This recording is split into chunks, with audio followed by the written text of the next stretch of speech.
यहाँ कान्छी साइलले उसले निर्मलाले घाँस बारी ल्याएर भर्खर फालिन्। यता ठुली पनि चाहिँ नि हामी पाली भन्ने ठाउँमा छौँ। यो घुम्टीबाट जानुपर्छ। अनि त्यहाँबाट फेरि रमाइलो भइरहेछ। यता भैँसी कराएर भोकाएर भर्खर घाँस मुठा ल्याए तलबाट काटेर मकै फलेको वारिपारि राम्रै छ। आदर्श र छोरी दुइटै स्कुल गएका छन्। अहिले आउँछन् एकछिनपछि। यो भैँसी कराइराख्ने भैँसी हो, चाहिँ खान नपाएपछि यस्तो भैँसी हो चाहिँ यहाँ। यो सालीको भैँसी हो। यसका सिङमुनि उता पछाडि गरेका छन्। नकराउ बा नकराउ, पाडो पाडो होइन के होइन। ल ल घाँस खाऊ बा। अब चाहिँ नि यो हाम्रो पालीको गाउँ हो। पारीतिर ढाँडो पर्छ, ढाँडो उता पारी ढाँडो भन्छन्। ए डाँडा काँडा रमाइलो चाहिने च्याट्टको छ। यत्रो टङ्की राख्यान्। यो यस्तो टङ्कीमा पानी राख्छन् यहाँकाले। यिनी नेपालका मान्छे हुन्, त्यही भएर यत्रो ठुल्ठुला टङ्की राख्छन् यहाँ पाहाडमा। यी बाल्टीमा पनि पानी छ। आँगन ठुलै छ यहाँ, यस्तो छ।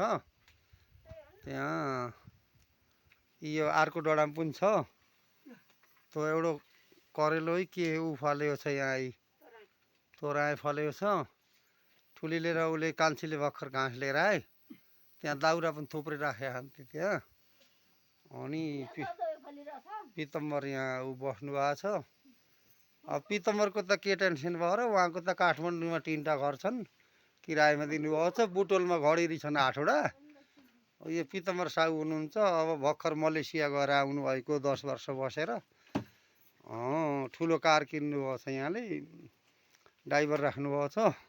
अचल भोलि यता पालीतिर घुम्न आउनुभएको छ। ड्राइभरलाई उतै बुटोलतिर छोडेर। घर पनि 5-6 ताले छ। अब त्यो घर किरायमा दिँदै 50,000 त महिना किराया जो उठ्छ। पितम्बर साहु भनेका ठुला साहु हुनुहुन्छ।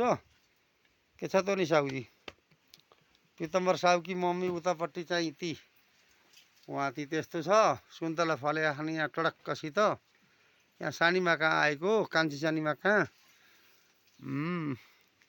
आनन्दै छ। आज पनि पानी पऱ्यो त यतातिर, शीतल ठाउँ रहेछ। यस्तो यस्तो हो भनौँ। तर क्यार्नु म त पहिलोपटक आएको यता पाली गाउँमा। पालीमा साली छन् हाम्री, पालीमा साली छन् हाम्री, राम्री छन् ती, त्यस्तै छन् ती। पालीमा साली छन्, राम्री छन्, त्यस्तै छन्। अब कति वर्ष आइयो भन्ने कुरा त अब 22 वर्ष भयो बल्ल यहाँ आएको। त्यही भयो। यस्ता मकै झर्लक्क मकै छन् यी, त्यस्ता छ्याङ्ग। मुनतिर सरुहरू बस्दा हुँदो रहेछ। सरुरका घर पनि त्यहाँ छन् ती। हेर त्यति नै। ल हुन्छ, हस्।